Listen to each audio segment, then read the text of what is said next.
6 दिसंबर साल 2021 को महाराष्ट्र के औरंगाबाद जिले के अंतर्गत आने वाले वैजापुर तहसील के लाड़गांव में एक लड़का गली में खड़ा हुआ जोर जोर से चिल्ला रहा था। उसके चीखने चिल्लाने की आवाज सुनकर जब वहां पर रहने वाले लोगों ने अपने घरों से बाहर निकलकर देखा तो उन लोगों की रूह कांप गई, क्योंकि उस लड़के के हाथ में एक लड़की का कटा हुआ सिर था।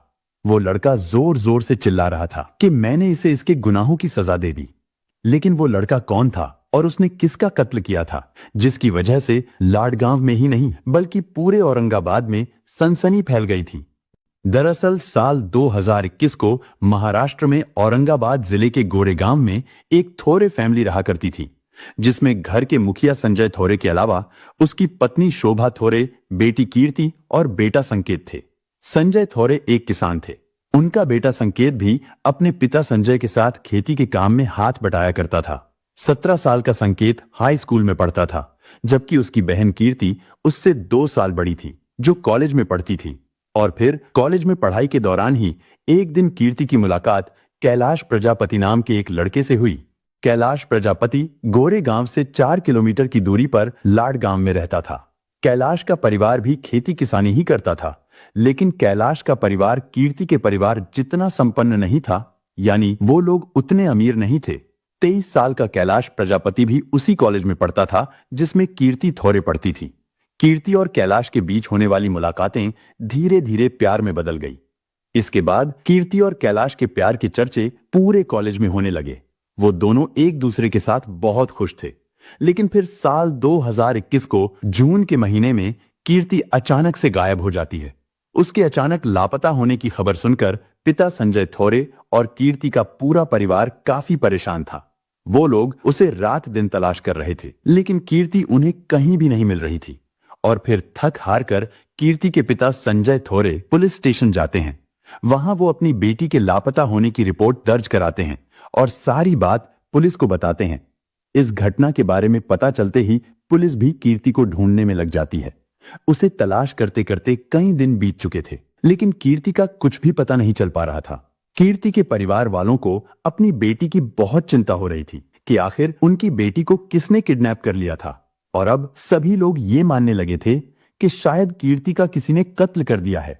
लेकिन तभी अचानक उन्हें खबर मिलती है कि कीर्ति मिल गई है और वो पुलिस स्टेशन में है। इस बात का पता चलते ही संजय थोरे और उसका परिवार कीर्ति को लेने के लिए पुलिस स्टेशन जाते हैं। लेकिन जब वो लोग वहां पहुंचे तो उन्हें पता चला कि कीर्ति को किसी ने किडनैप नहीं किया था, बल्कि वो खुद ही घर से भागी थी। वो अपने प्रेमी कैलाश प्रजापति के साथ घर से भागी थी और उन दोनों ने शादी भी कर ली थी। यानी जिस कीर्ति की गुमशुदगी को लेकर पिता संजय थोरे इतना ज्यादा परेशान हो रहे थे, उसने खुद ही घर से भागकर शादी कर ली थी। इस बात से संजय थोरे को बहुत बड़ा सदमा लगा था। वो बदनामी के डर से घर ही घर में रहने लगे थे। और फिर एक दिन संजय थोरे भी अचानक से गायब हो गए। इस खबर ने एक बार फिर कीर्ति के परिवार वालों को चिंता में डाल दिया। इधर पुलिस ने भी संजय थोरे की तलाश शुरू कर दी, पर संजय थोरे का भी कुछ पता नहीं चला। लेकिन फिर कुछ दिनों के बाद संजय थोरे खुद ही वापस घर लौट आए। उनसे पूछने पर पता चला कि वो बेटी के घर से भागकर शादी करने से शर्मिंदा होने के कारण घर से भाग गए थे। असल में वो रिश्तेदारों और समाज के ताने नहीं सुनना चाहते थे। उन लोगों के तानों से बचने के लिए संजय थोरे ने घर से भाग जाना ही सही समझा। और जब उनको लगा कि अब ये मामला थोड़ा ठंडा पड़ चुका है, तो वो फिर से वापस लौट आए थे, जहां संजय थोरे के परिवार को समाज से अपमान और ताने सुनने को मिल रहे थे। वहीं दूसरी तरफ कीर्ति और कैलाश अपनी नई जिंदगी की शुरुआत के सपने देख रहे थे। हालांकि कीर्ति के परिवार की तरह ही कैलाश के परिवार वाले भी उन दोनों के भागकर शादी करने से काफी नाराज थे। लेकिन कुछ दिनों के बाद कैलाश के घर वालों ने कीर्ति और कैलाश को माफ कर दिया था। वो लोग कीर्ति और कैलाश को वापस घर आने को कहते हैं। उस दिन वो दोनों काफी खुश थे और इस तरह कैलाश के घर वाले कीर्ति को अपना लेते हैं। अब कीर्ति और कैलाश की जिंदगी की गाड़ी फिर से धीरे धीरे पटरी पर आने लगी थी, क्योंकि कीर्ति और कैलाश को उनके समाज ने फिर से अपना लिया था। लेकिन उनकी जिंदगी में खुशियां तब और ज्यादा बढ़ जाती हैं जब कीर्ति प्रेग्नेंट होने की खबर सुनाती है। यानी कीर्ति मां बनने वाली थी। कीर्ति और कैलाश बहुत खुश थे, मगर अभी भी कीर्ति को कहीं ना कहीं अपने परिवार की याद सता रही थी। असल में उसके माता पिता ने अभी भी उसे माफ नहीं किया था। लेकिन फिर अचानक एक दिन कीर्ति के घर पर उसकी मां शोभा थोरे मिलने के लिए आती है। कीर्ति अपनी मां के आने से बहुत खुश थी, लेकिन कैलाश के घर वालों को कीर्ति की मां का अचानक से यूं उनके घर आना कुछ खटक रहा था। वो लोग सोच रहे थे कि जब कीर्ति की मां इस रिश्ते के सख्त खिलाफ थी, तो फिर वो अचानक कीर्ति से मिलने क्यों चली आई थी। खैर, कीर्ति की मां शोभा थोरे अपनी बेटी से मिलकर बहुत खुश नजर आ रही थी। वो कीर्ति से उसके पिता को भी मनाने की बात कहती है। इसके बाद जब कीर्ति की मां उससे मिलकर वापस जाने लगी, तो वो फूट फूट कर रो रही थी। कीर्ति भी अपनी मां को जाते हुए देखते बहुत ज्यादा रोने लगी, क्योंकि उस बेचारी को नहीं पता था कि शोभा थोरे अब उसकी मां नहीं बल्कि एक डायन बन चुकी थी। कैलाश और उसके परिवार वाले भी ये सब देख रहे थे। उनको भी यही लगा कि शायद कीर्ति की मां उससे बहुत प्यार करती है। लेकिन फिर करीब 10 दिन बाद, यानी 6 दिसंबर 2021 की सुबह को कीर्ति की मां और उसका भाई संकेत थोरे फिर से कीर्ति के ससुराल में आते हैं। कीर्ति और उसका पति कैलाश दोनों घर पर ही थे, जबकि परिवार के लोग उस समय घर के सामने ही अपने खेत में काम कर रहे थे। अपनी मां और भाई को देखकर कीर्ति की खुशी का ठिकाना ना रहा। वो दौड़कर अपनी मां और भाई के लिए घर का गेट खोलती है। कैलाश की तबीयत खराब थी, इसलिए वो घर के अंदर दूसरे कमरे में आराम कर रहा था। कीर्ति अपनी मां और भाई संकेत को घर के अंदर ले गई। कैलाश भी कीर्ति की मां और भाई से मिला। क्योंकि उसकी तबीयत खराब थी, इसलिए वो फिर से कमरे में जाकर लेट गया। कीर्ति ने अपने भाई और मां को दूसरे कमरे में बिठाया और वो खुद उनके लिए चाय बनाने किचन में चली गई। लेकिन जैसे ही कीर्ति किचन में पहुंची, तो उसके पीछे पीछे चुपके से उसकी मां और भाई भी किचन में पहुंच गए। इससे पहले कि कीर्ति कुछ समझ पाती, उसकी मां और भाई ने उसे नीचे फर्श पर गिरा दिया। इसके बाद उसके भाई संकेत ने अपने साथ लाए चापड़ से बहन कीर्ति पर ताबड़तोड़ वार करने शुरू कर दिए। तभी अचानक रसोई में बर्तनों के गिरने की आवाज को सुनकर कमरे में लेटा कैलाश भी घबरा जाता है। वो जल्दी से भागकर किचन में जाता है, लेकिन वहां पर उसने जो मंजर देखा वो बहुत ही भयानक और दिल को दहला देने वाला था। कैलाश ने देखा कीर्ति नीचे फर्श पर पड़ी हुई है। उसकी मां ने कीर्ति के पैरों को जोर से पकड़ रखा था और उसका भाई संकेत चापड़ से लगातार कीर्ति की गर्दन पर वार किए जा रहा था। ये सब देखकर कैलाश भी घबरा गया। उसने संकेत को रोकने की कोशिश की, लेकिन उस समय संकेत पर तो जैसे कोई भूत सवार था। कैलाश के विरोध करने पर उसने कैलाश पर भी हमला करने की कोशिश की, मगर कैलाश वहां से भागने में कामयाब हो गया। संकेत ने कीर्ति का सिर धड़ से अलग कर दिया था। इसके बाद संकेत अपनी बहन कीर्ति के सिर को लेकर उसके घर से बाहर निकला। वो जोर जोर से चिल्ला रहा था कि मैंने अपनी बहन को उसके गुनाहों की सजा दे दी। फिर बाहर खड़े होकर लोगों के सामने ही उसने अपनी बहन के कटे हुए सिर के साथ एक सेल्फी ली, जैसे कि उसने कोई बहुत महान काम किया हो। इधर कीर्ति के पति कैलाश प्रजापति ने पुलिस को फोन करके इस घटना की जानकारी दे दी थी, लेकिन जब तक पुलिस मौके वारदात पर पहुंचती है, तब तक वो दोनों मां बेटे अपनी बाइक पर सवार होकर वहां से फरार हो चुके थे। इसके बाद पुलिस घटना स्थल की जांच करती है, साथ ही कीर्ति के पति कैलाश से भी पूछताछ करती है। हालांकि कैलाश वारदात के बाद काफी डर गया था, लेकिन फिर भी थोड़ी हिम्मत जुटाकर वो सारी बात पुलिस को बताता है। इसके बाद पुलिस कीर्ति के भाई संकेत और उसकी मां शोभा को तलाश करना शुरू कर देती है। वहीं दूसरी तरफ संकेत अपनी बहन के कटे हुए सर के साथ खींची हुई फोटो को व्हाट्सएप पोस्ट कर देता है।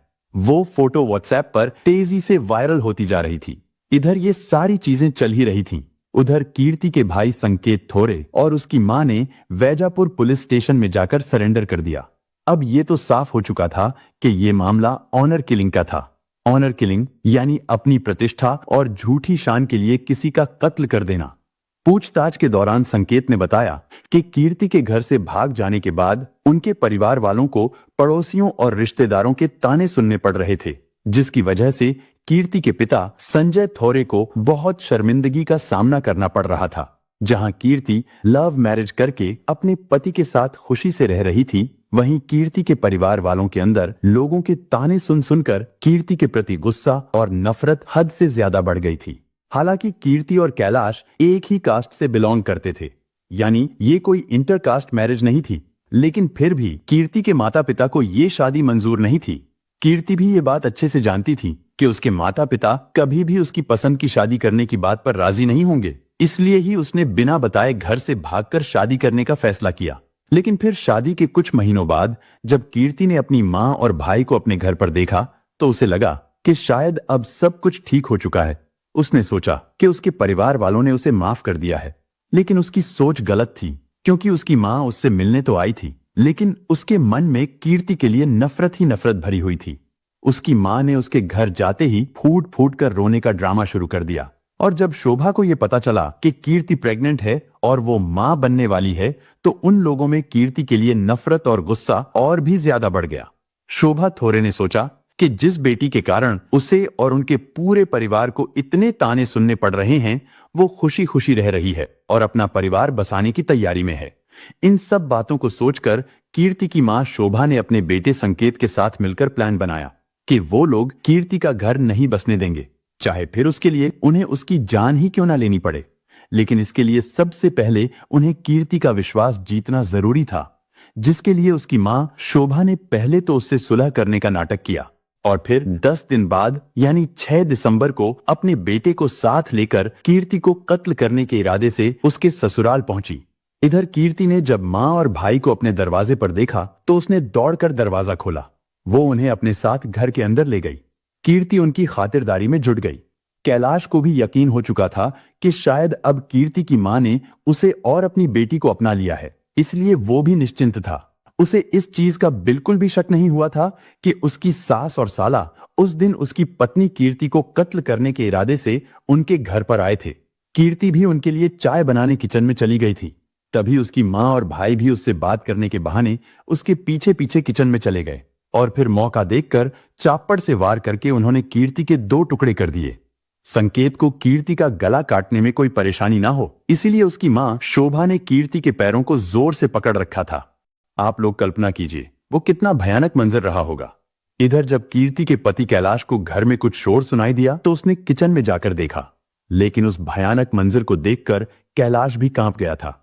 उसने कभी सपने में भी नहीं सोचा था कि उसके घर मेहमान बनकर आई उसकी सास और साला उसकी पत्नी को इतनी बेरहमी से कत्ल कर देंगे। लेकिन अपनी बहन को कत्ल करने के बाद भी संकेत का गुस्सा शांत नहीं हुआ था।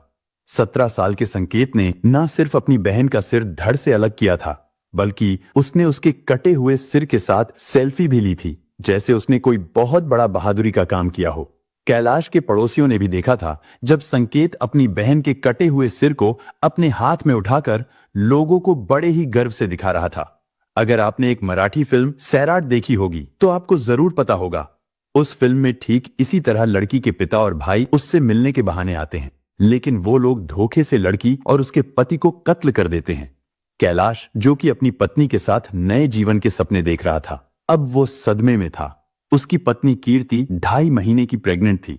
वो दोनों बहुत खुश थे क्योंकि कुछ ही दिनों में उनके घर एक और नन्हा मेहमान आने वाला था। लेकिन संकेत और उसकी मां ने कैलाश का घर उजाड़ दिया था। वो इस बात से सदमे में था कि आखिर कोई मां और भाई इतने बेरहम कैसे हो सकते हैं। अगर देखा जाए तो यही लगता है कि संकेत को जरूर इस कत्ल के लिए उकसाया गया होगा, क्योंकि संकेत उस समय केवल 17 साल का नाबालिग लड़का था। भले ही वो इस वारदात का मुख्य आरोपी था, लेकिन उसकी उम्र को देखते हुए इस जघन्य वारदात के मुख्य दोषी उसके माता पिता को और खास तौर पर उसकी मां को ठहराया जा रहा था। दरअसल इस कत्ल का पूरा प्लान भी उसी व्यक्ति ने बनाया था जिसने संकेत को अपनी बहन के खिलाफ उकसाया था और उसे घिनौना जुर्म करने पर मजबूर किया था। हालांकि वो इस बात को भी जानता था कि उसकी बहन कीर्ति प्रेग्नेंट थी। यानी उन दरिंदों ने यह भी नहीं सोचा कि वो लोग एक नहीं बल्कि 2-2 कत्ल कर रहे हैं। पुलिस ये भी पता लगाने की कोशिश करती है कि क्या संकेत के पिता संजय थोरे भी इस वारदात में शामिल थे या फिर ये साजिश उन दोनों मां बेटे ने ही रची थी। हालांकि पुलिस ने संकेत थोरे और उसकी मां शोभा थोरे को अरेस्ट करके जेल भेज दिया था, लेकिन पुलिस इस मामले में उस समय कोई ठोस सबूत नहीं जुटा पाई थी। यानी अगर देखा जाए तो आरोपी पहले ही पुलिस की पकड़ में आ चुके थे, लेकिन फिर भी फैसले में देरी हो रही है। खैर, क्या एक भाई और एक मां जिनके साथ कीर्ति ने अपना बचपन बिताया था, कैसे वो दोनों उस प्यार भरे रिश्ते को भूल गए थे?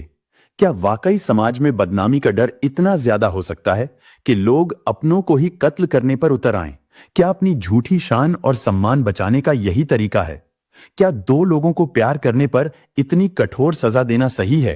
क्या कीर्ति के भाई संकेत का अपनी बहन और उसके होने वाले बच्चे को इतनी बेरहमी से कत्ल करना सही था? कमेंट बॉक्स में जरूर बताएं। दोस्तों, इस घटना को सुनाने का उद्देश्य किसी का दिल दुखाना नहीं है, किसी को परेशान करना नहीं, बल्कि आपको जागरूक करना है, आपको सचेत करना है। दोस्तों, इस पूरी घटना के बारे में आपकी क्या राय है, कमेंट बॉक्स में जरूर बताएं। और अगर हमारी मेहनत पसंद आई हो तो इस वीडियो को लाइक करते हुए शेयर भी करें। अगर आपने अब तक चैनल को सब्सक्राइब नहीं किया है तो हमारे चैनल को सब्सक्राइब कर लीजिए। धन्यवाद।